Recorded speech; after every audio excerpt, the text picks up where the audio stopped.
So I'm actually here to tell you that no matter what disadvantage or what challenges you face in life, that you can succeed. But first, the kangaroo. So I'm Australian, and I was born in the outback, in the middle of Australia. And when I was 5, we fled our abusive father, and we travelled 440 kilometres to the city. We went into hiding and we changed our name. And that was the first time in my life that I had to start over, but it wasn't the last. This is the journey that we took, and this is the beginning of my journey. When I was growing up, you won't be surprised to hear that I wanted to be a ballerina, but I had a bit of a plan. I was going to be a ballerina, and then I was going to be a lawyer. So I went to school, I got my straight A's, and I trained to be a dancer. I got into a prestigious ballet school in my hometown, and I got into a private Catholic girls' school, which wasn't quite so bad for a girl who has spent a bit of time in foster care and foster homes. But just as I was about to take this next big step in my life, I was on holiday, and in fact, I was assaulted. And as a result, I developed really bad anxiety and insomnia, and it pretty much was a big impact on my life. But it didn't stop me. What I did is I kept going. I went to school, I went to ballet class, I trained 6 days a week, I kept my grades up, and I just kept going. By the time I was 14, my family life had become quite so bad that I ended up being thrown out of home at 11 o'clock at night with 20 cents to my name. I remember being at the bus stop and thinking, what do I do now? I jumped on a bus and decided just to go forward. Luckily, I had some wonderful friends who took care of me, and wonderful families as well. But it was the beginning of another stage in my life. By the time I was 17, I was living in a flat, 15 in fact. I was living in a flat, taking care of myself, but it didn't stop me. I continued to go to school, get my straight A's, and go to ballet class. By the time I was 17, I had to look after my brothers and sisters, and I became their legal guardian. As a result, I was excluded from school, I was excluded from ballet school, and I was pretty much alone. It was a time in my life that was quite difficult, and I remember thinking, what do I do now? So I basically went, got myself a job, put myself in college, and re-enrolled myself in ballet class.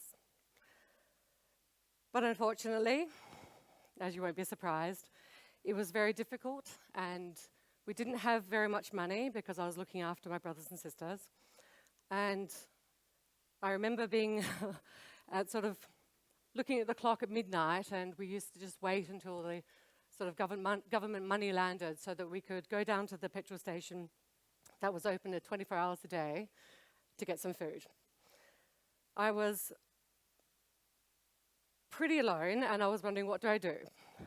So I decided I'd have to make a decision, and in order for me to be able to take care of my brothers and sisters and myself, I had to quit ballet again.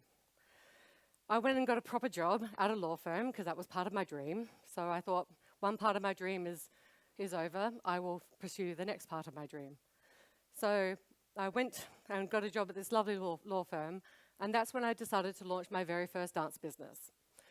During lunch times, I would write the letters, I would put the little bow on it back in the day, put it in the post, and then I would go into the conference room when no one was using it, and I'd ring up and I would sell my services, dance teaching, and I would look after my clients.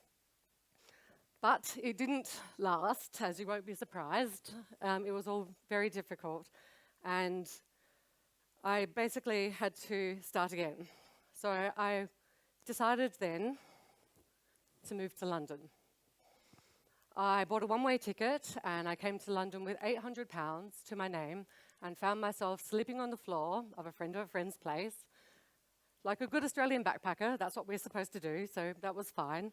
On my first day in London, I basically almost got killed by a red bus. I was so jet-lagged. On the way back from almost being killed, I almost couldn't find my house. I didn't know where I was really staying. But the second day in London, I got up and I got a job at a law firm. And I just basically kept going. Had no idea what I was going to do in London. I had no real plans. I just was wanting to start over. And that's when I basically spent the next couple of years enjoying London life. I traveled around the world. I had extraordinary adventures. And then I realized that I had no future. I was a legal secretary. I had no degree. I wasn't allowed to live in London as an Australian. And I had no life to look forward to. Not one that gave me happiness, one that I felt I had purpose, and one that I had dreamed of. So I decided to start over. I left London and I moved to Sydney. I got into the best university in the country. I got a job in PR. I was feeling like I was finally on my way. My boyfriend, who I left in London, joined me, so I was extra happy. And that's when I decided to launch another dance business. So I did, again, I did the branding, I had the t-shirts embroidered, I employed the staff, I wrote the business plan. And then one night, when we were in the car on the Sydney Harbour Bridge, in torrential rain, someone literally drove through us whilst we were waiting to pay the toll on the bridge. As a result, I ended up with a terrible back injury and a lifetime of chronic back pain.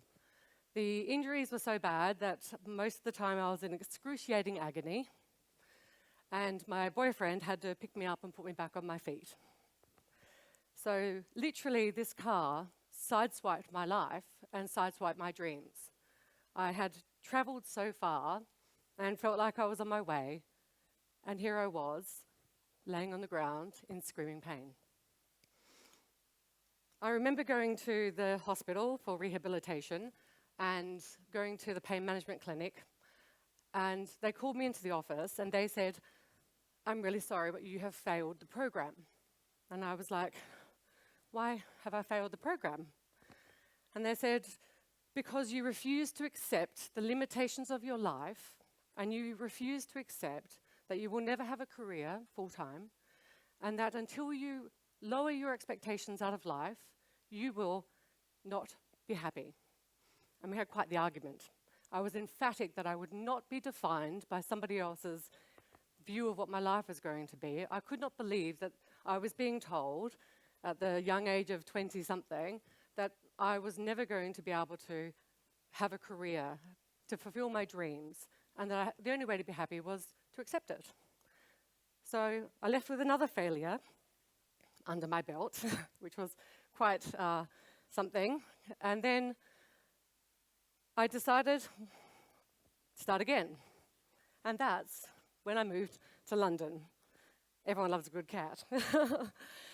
So we actually got married in Sydney. So my husband and I, we moved to London. I landed with a degree. I got a job in PR. I built a wonderful career as a communications consultant working with top companies. And that's when I decided that I needed my passion back in my life. And I launched the wonderful world of dance.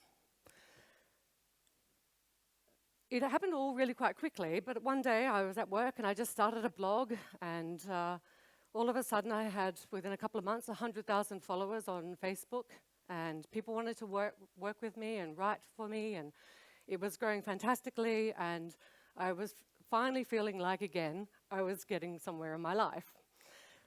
And then I got diagnosed with skin cancer, which I have to say pretty much floored me. Now, it wasn't going to kill me, but it certainly was going to deform me. You won't be able to see it from where you are, but I lost half my nose, and I ended up with a Frankenstein-type pie crust that took 2 years to heal on my face. And as a woman, and as a person, having it on your face is quite something. So I literally thought, I have pretty much been through enough. I had got over every challenge that I'd faced, and this one really floored me. So I decided to wind down the wonderful world of dance. I put it on hold, and then after a little while of more traveling around the world to try and make myself feel better, we took 6 months off and we went to Thailand. And whilst I was in Thailand, I relaunched the wonderful world of dance. I relaunched the website, which I will show you in a second. There you go. I launched the magazine, which is in print and digital. I launched the podcast show, which is, as mentioned, one of the #1 iTunes and other ballet and podcast shows in the world. And I have basically, in the last 2 years, I have built this and published these 6 magazines and built my team over the last 2 years simply by starting again. So my message to you today is that no matter what challenges you will face, and you will face them, you will be overlooked, you will be ignored, you will be underestimated, you will fail, and you will feel like you won't be able to succeed. But all you need to do is get up, take the next step. That will be the ripple for creating the future that you want. And today's another one of the challenges for me, because this is the very first time I have ever told my story. So thank you for listening.